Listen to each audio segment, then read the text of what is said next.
کتنے کلمے آپ کو سمجھانا چاہتا ہوں؟ دو کلمے. ایک ہے کلمہ شکر. کیا؟ یہ کس کس نے پہلے سنا ہوا ہے کلمہ شکر؟ شکر جس نے سنا ہے وہ ہاتھ کھڑا کرے. شکر کا لفظ سنا ہے؟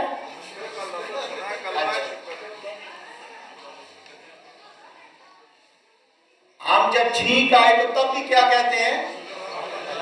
شکر الحمدللہ. عربی میں کہتے ہیں الحمدللہ. اس کا ترجمہ اردو میں کریں گے، اس کو کہیں گے شکر. کیا کہیں گے؟ شکر. شکر شکر شکر. اسی کو ہم شکریہ کہتے ہیں. اسی لفظ کو ہم کیا کہتے ہیں؟ شکریہ. تو یہ لفظ ایسا تو نہیں جو آپ نے پہلی دفعہ سنا ہو، ایسا تو نہیں ہے نا. شکر. اچھا یہ شکر کیا ہوتا ہے؟ اللہ پاک نے اس کی تعریف فرمائی ہے قرآن پاک میں. اللہ پاک نے فرمایا ہے سورہ نحل کے اندر، فرمایا فَكُلُوا مِمَّا رَزَقَكُمُ اللَّهُ حَلَالًا طَيِّبًا. کھاؤ، اللہ نے جو بھی رزق آپ کو حلال اور طیب دیا ہے وہ کھاؤ اور پیو. اور فرمایا وَاشْكُرُوا نِعْمَتَ اللَّهِ، اور شکر ادا کرو اللہ کی نعمتوں کا. کیا کرو؟ اللہ کی جو نعمت ہے اس کا شکر. اس کا کیا کرو؟ جب ہم کھانا کھاتے ہیں، کھانا کھانے کے بعد جب فارغ ہوتے ہیں تو کیا کہتے ہیں؟ یا اللہ تیرا شکر. چھینک آ جائے تو کیا کہتے ہیں؟ یا اللہ تیرا شکر. تو انسان کو اللہ شکر والا بنانا چاہتا ہے. کیا کرنا چاہتا ہے؟ شکر والا بنانا چاہتا ہے.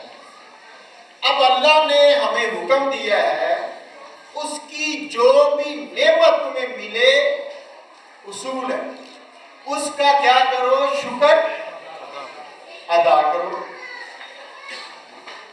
جو نعمت اللہ پاک نے آپ کو دی ہے، انسانوں کو، مسلمانوں کو، ایمان والوں کو، مومنوں کو، مجھے اور آپ کو رب نے جو جو نعمت دی ہے اس کا شکر ہمارے اوپر کیا ہے؟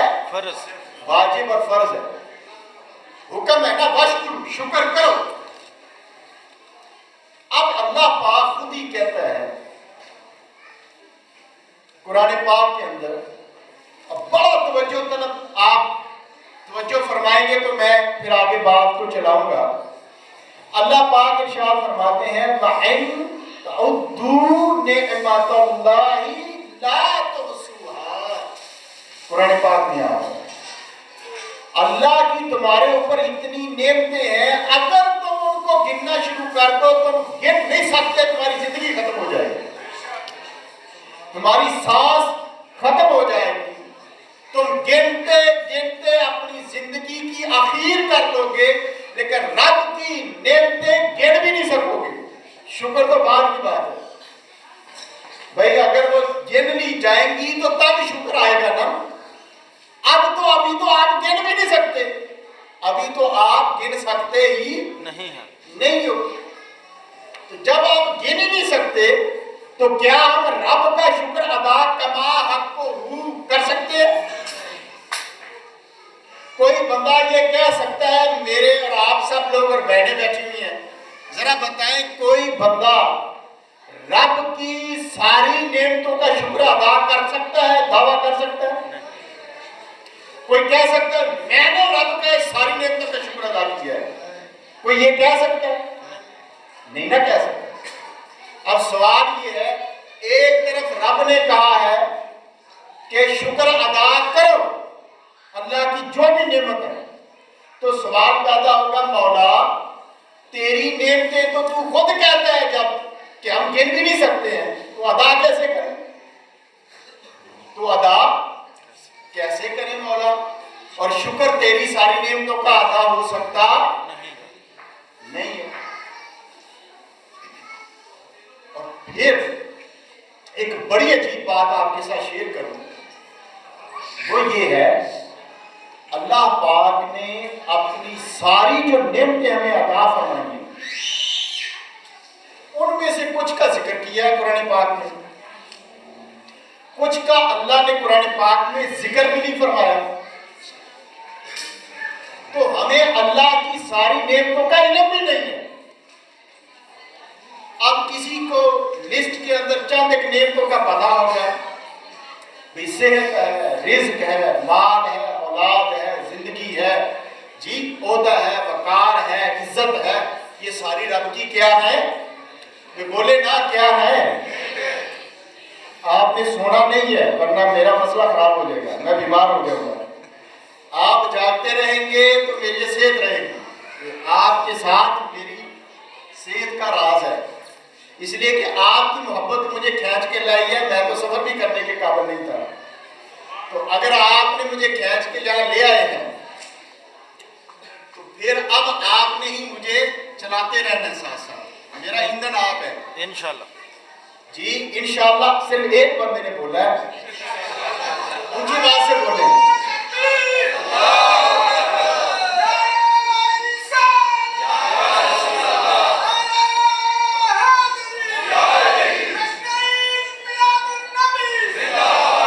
اللہ تعالیٰ ارشاد فرماتے ہیں کہ جو نعمتیں ہیں ان کا شکر تو واجب ہے تمہارے اوپر۔ بندہ یہ کہتا ہے کہ مولا تیری نعمتیں تو گن نہیں سکتے تیرے کہنے کے مطابق، اللہ جو کہتا ہے وہ حق اور سچ ہے۔ تو پھر سوال یہ پیدا ہوتا ہے، اگلی بات جو ہے بڑی اہم بات وہ یہ ہے کہ جو اللہ کی نعمتیں ہیں ان کا کچھ تو رب نے ذکر کیا مگر کچھ نعمتوں کا ذکر ہی نہیں کیا، کچھ کا ہمیں پتہ ہی نہیں ہے۔ تو جن کا ہمیں پتہ نہیں ہے ان کا بھی شکر ادا کرنا واجب ہے، کیونکہ نعمت تو ہے نا، اس کا پتہ ہے یا نہیں ہے۔ اب آپ اندازہ کریں کہ آپ سوئے ہیں، میں سو گیا ہوں، آپ سو گئے ہیں، آپ کا دل چل رہا ہے، یہ رب کی نعمت ہے یا نہیں ہے؟ اچھا یہ جو سانس ہم لیتے ہیں اندر گئے تب بھی نعمت ہے، یہ باہر آئے تب بھی نعمت ہے، ٹھیک ہے نا؟ ہمارا دماغ چلتا رہتا ہے 24 گھنٹے، یہ اللہ کی نعمت ہے یا نہیں؟ کوئی ایک چیز ہمارے جسم کی ڈسٹرب ہو جائے تو پتہ چلتا ہے نعمت چھن گئی رب کی۔ بندہ بیمار ہو جائے، اچھا فیل نہ کرے تو پتہ چلتا ہے یا نہیں چلتا؟ تو اللہ سبحانہ و تعالیٰ نے اپنی بات جو نعمتیں ہیں ان کا ذکر بھی نہیں کیا، بتایا تک نہیں، شکر ان کا کرنا واجب ہے۔ تو بندہ سوال کرے کہ مولا کیسے تیرا شکر ادا ہو پھر تیرا شکر ادا کیسے ہو؟ تو پہلی بات تو یہ کہ ہم شکر رب کی نعمتوں کا ادا کر سکتے ہی نہیں۔ تو پھر اللہ پاک نے ہمیں ایک ٹپ دی، اللہ نے کیا دیا؟ ہمیں ایک اشارہ دیا، ایک ذریعہ دیا، ایک وسیلہ دیا، ایک آسانی فرمائی، کیونکہ رب کی رحمت ہے ہمارے اوپر۔ تو جنہوں نے توجہ دلائی ان کا بھی شکریہ۔ جی میں یہ عرض کر رہا تھا کہ اللہ پاک نے پھر ہمیں خود ہی راستہ دکھا دیا کہ وہی ہدایت دینے والا ہے نا، اللہ کے علاوہ تو کوئی ہدایت دینے والا نہیں۔ تو پھر کیا کیا؟ اللہ پاک نے کہا کہ بابا نہ تو تم میری نعمتیں گن سکتے ہو، نہ تم میری نعمتیں گن سکتے ہو، یہ ہو سکتا ہی نہیں۔ تمہیں تو میری نعمتوں کا پتہ بھی نہیں ہے، ساری نعمتوں کا ہمیں پتہ بھی نہیں ہے۔ تو انسان کی عقل، انسان کی سوچ، انسان کی اپروچ تو یہاں جا ختم ہو جاتی ہے، ہو جاتی ہے یا نہیں ہو جاتی؟ میری اس بات سے اتفاق ہے یا نہیں ہے؟ ٹھیک ہے نا کہ انسان کی عقل، انسان کا فہم، انسان کی سوچ تو اتنی ہے کہ اس کو تو یہ بھی ابھی تک پتہ نہیں چل سکا کہ رب کی اس کے اوپر نعمتیں کتنی ہیں۔ گننا بات کی بات ہے، جاننا بات کی بات ہے، پھر شکر ادا کرنا وہ اس سے بات کی بات ہے۔ اور وہ شکر کما حق کو منہ، جتنا اس کا حق ہے وہ ادا ہو رہا ہے یعنی وہ اس سے بھی اگلی بات ہے۔ تو پھر بندہ کو اللہ نے خود بتایا ایک رستہ، وہ کیا؟ وہ یہ کہ اللہ پاک فرماتا ہے لوگوں میں نے اپنی کچھ نعمتوں کا ذکر کیا اور کچھ کا ذکر بھی نہیں کیا، کچھ کو تم جانتے ہو اور کچھ نعمتوں کو تم جانتے بھی نہیں، ٹھیک ہے؟ اب کیا ہے؟ اب فرمایا مگر ایک نعمت تمہیں میں نے ایسی عطا کی ہے جس کا مجھے بھی جتلانا وہ ضروری ہو گیا۔ اور اللہ پاک نے قرآن پاک میں ارشاد فرمایا سورہ آل عمران کے اندر آیت نمبر 164 ہے، آل عمران، اللہ نے ارشاد فرمایا لَقَدْ مَنَّ اللَّهُ عَلَى الْمُؤْمِنِينَ اِذْ بَعَثَ فِيهِمْ رَسُولًا۔ لوگوں میں نے اپنی کسی نعمت کا ذکر نہیں کیا، نہ اس کا احسان جتلایا ہے، کسی نعمت کا احسان نہیں جتلایا رب نے، نہ رب احسان جتلانے والا ہے، یہ اس کی شان نہیں ہے، اس کی شان نہیں، رب کی شان نہیں کہ وہ اپنی نعمتوں کا احسان جتلاتا رہے سوائے ایک نعمت کی، سوائے ایک نعمت کی، سوائے ایک احسان کے جو رب نے خود کر کے اس کا احسان جتلایا ہے۔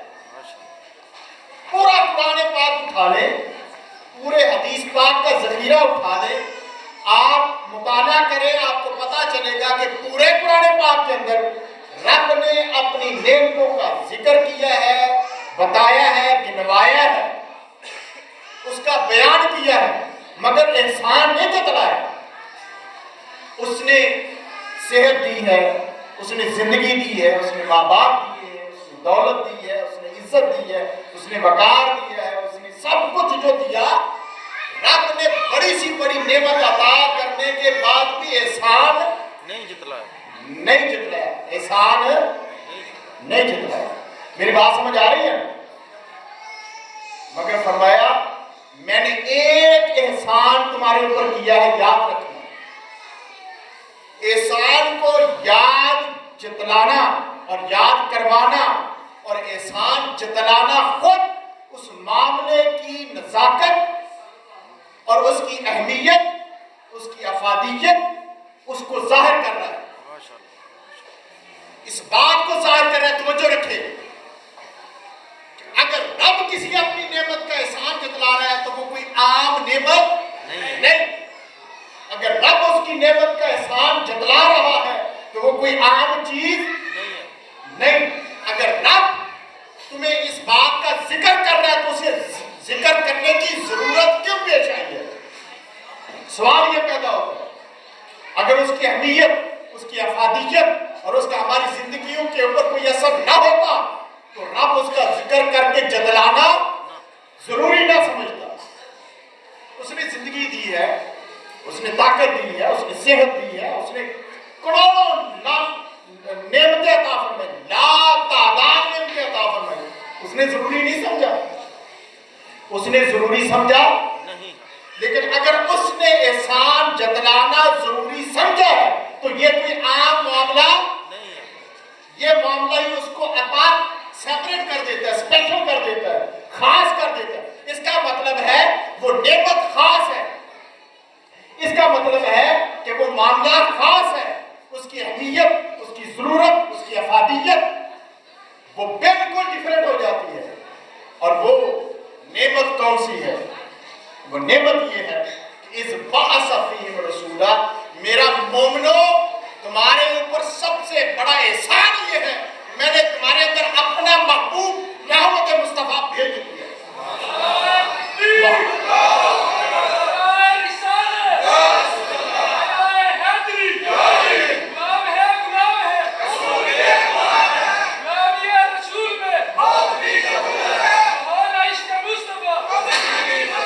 رسول مکرم کی بعثت و آمد،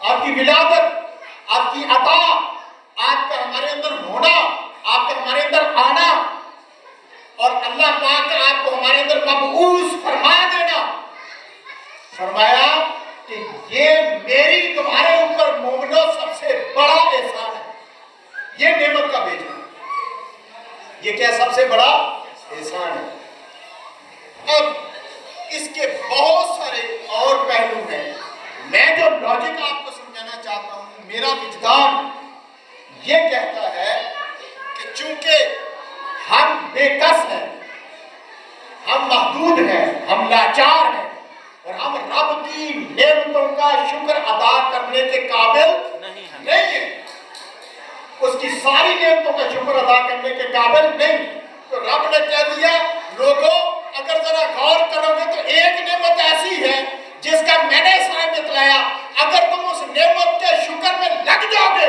باقی ساری نعمتیں اس کے اندر آ جائیں گی،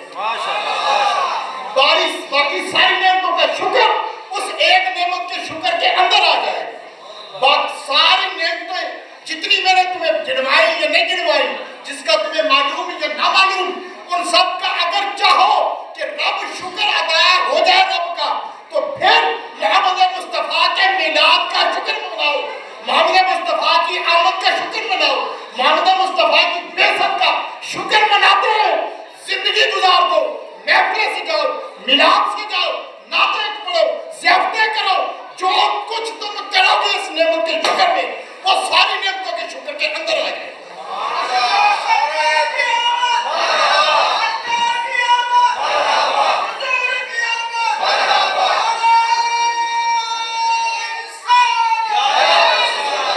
شان مصطفیٰ، شان مصطفیٰ، میلاد مصطفیٰ۔ آپ کہیں گے یہ بات آپ نے کیا کہی؟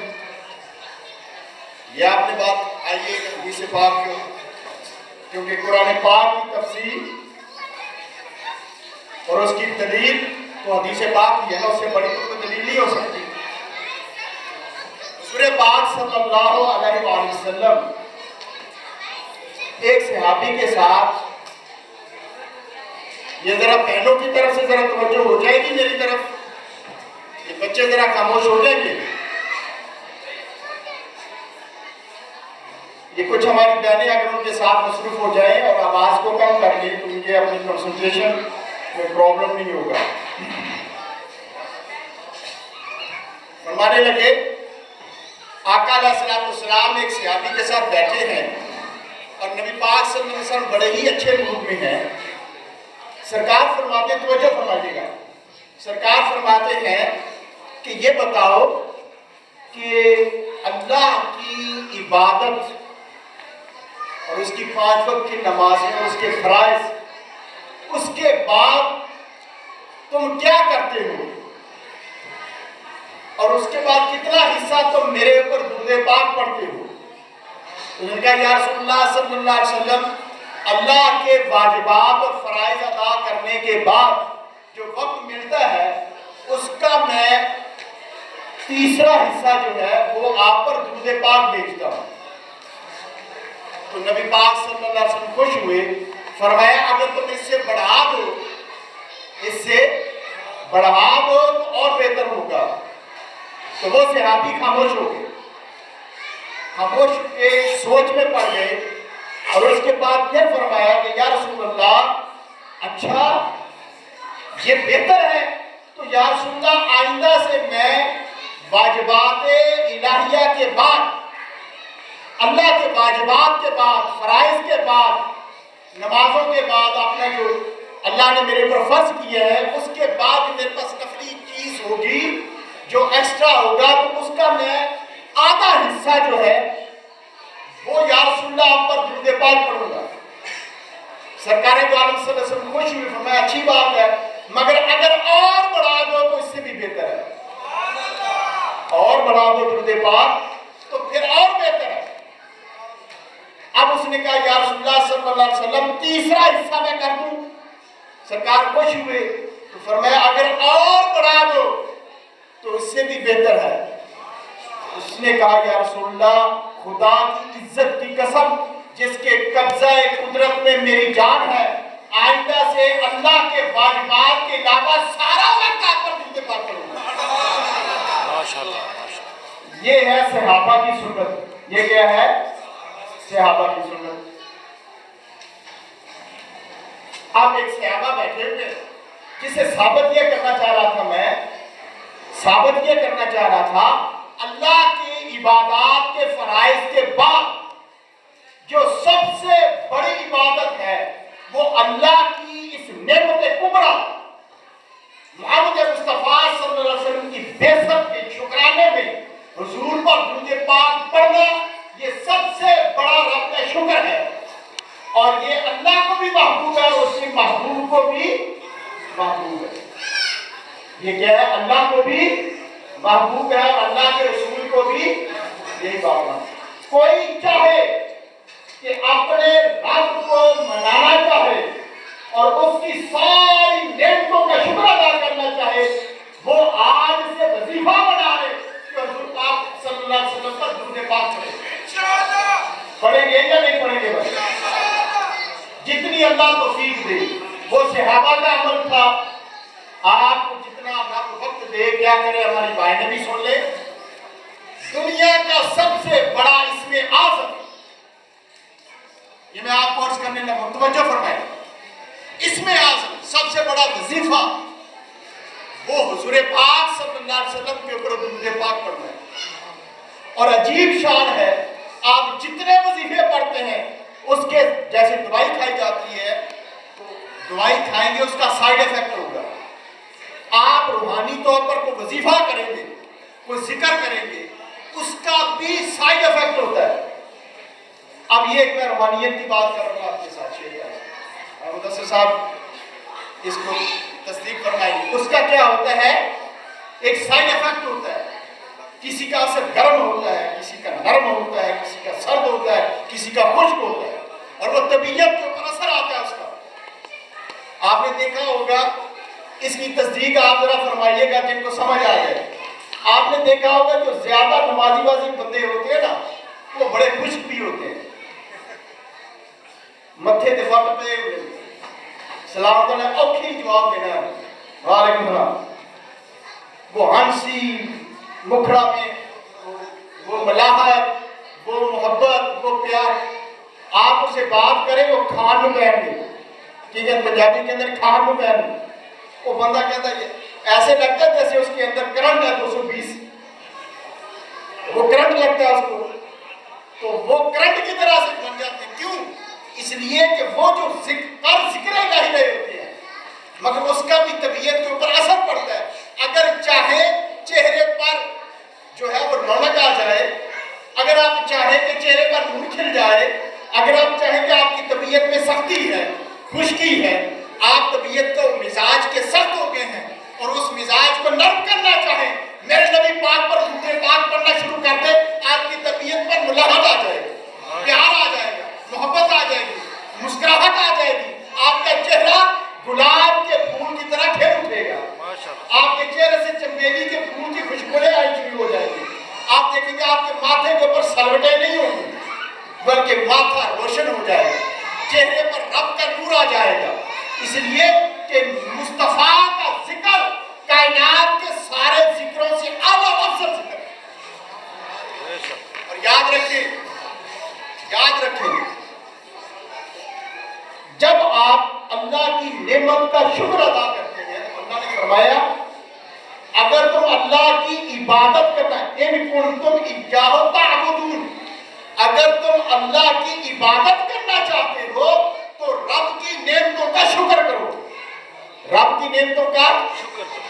تو جب آپ یہ کہہ رہے ہوتے ہیں الحمدللہ یا اللہ تیرا شکر ہے تو نے ہمیں رزق دیا، آپ نے کھانا کھایا اور کہا کہ یا اللہ تیرا شکر ہے، یہ کہنا اور یہ فعل اور یہ عمل یہ خود فی نفسی رب کی عبادت ہے.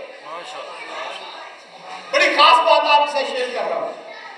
یہ کہنا یا اللہ تیرا شکر ہے، آپ کو چھینک گئی، آپ نے کہا الحمدللہ، دوسرے بندے نے کہا یرحمکم اللہ یرحمکم اللہ، اور تیسرے نے اس نے پھر واپس جواب دیا یہدیکم اللہ. ایسے کہتے ہیں نا، جن کو نہیں معلوم ان کو پتہ چل جائے گا.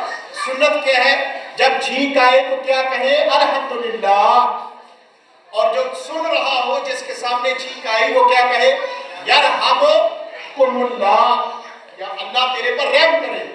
اور وہ دوبارہ واپس اس کو جواب دے یہدیکم اللہ، اللہ آپ کو ہدایت دے، اللہ آپ کو کیا دے؟ یہ طریقہ سنت ہے یہدیکم اللہ۔ تو جب آپ یہ کہہ رہے ہوتے ہیں، آپ کا یہ فعل اور آپ کا یہ عمل، یہ کیا ہے؟ فی نفس ہی عبادت ہے، یہ کیا ہے؟ عبادت۔ اسی طرح حضور پاک صلی اللہ علیہ وسلم پر درود پاک پڑھنا، اللہ نے ارشاد فرمایا ان اللہ و ملائکتہ یصلون علی النبی یا ایھا الذین آمنوا صلوا علیہ وسلموا تسلیما۔ اللہ اور اس کا رسول، اللہ اور اس کے فرشتے اپنے رسول پاک صلی اللہ علیہ وسلم کے اوپر کیا بھیجتے ہیں؟ نبی کے اوپر درود و سلام بھیجتے ہیں۔ تو اے ایمان والو، تم بھی اللہ کے اس رسول کے اوپر کیا کرو؟ درود و سلام بھیجو، صلو علیہ وسلم تسلیما۔ اب یہ کہنا رب کا حکم ہے یا نہیں ہے؟ حضور پاک درود پاک پڑھو، کس کا حکم ہے؟ اللہ کا، اللہ کا۔ اور سرکار نے فرمایا وہ بے وفا ہے جس کے سامنے میرا نام آئے اور وہ صلی اللہ علیہ وسلم نہ پڑھے، وہ میرے پاس درود و سلام نہ پڑھے تو وہ بے وفا ہے، بخیل ہے۔ کیا ہے؟ بخیل ہے، بے وفا ہے۔ آپ بتائیں، یہ جو آپ صلی اللہ علیہ وسلم پڑھتے ہیں، الصلاۃ والسلام علیہ یا رسول اللہ پڑھتے ہیں، یا اللہم صلی علی محمد و علی محمد پڑھتے ہیں یا نہیں پڑھتے؟ ایک ذرا پڑھیں گے میرے ساتھ مل کے، اللہم صلی علی سیدنا و مولانا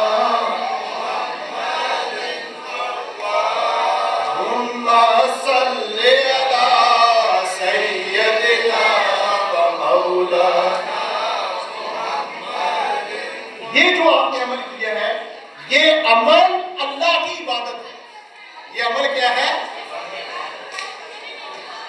یہ بڑا غور طلب نکتہ ہے، یاد رکھیں۔ حضور پر درود، حضور کا ذکر، حضور پاک صلی اللہ علیہ وآلہ وسلم کا ذکر کرنا، آپ پر درود و سلام پڑھنا، یہ خود اللہ کی کیا ہے؟ عبادت ہے۔ یہ اللہ کی سنت بھی ہے اور ہمارے لیے یہ اللہ کی کیا ہے؟ عبادت۔ کیوں عبادت ہے؟ اس لیے کہ اللہ کے حکم کی تعمیل اللہ کی عبادت کہلاتی ہے۔ اللہ کے حکم کی تعمیل کیا ہوتی ہے؟ اللہ کی عبادت۔ اللہ نے کہا پڑھو درود، ہم نے کہا مولا ہم پڑھتے ہیں، تو ہم نے یس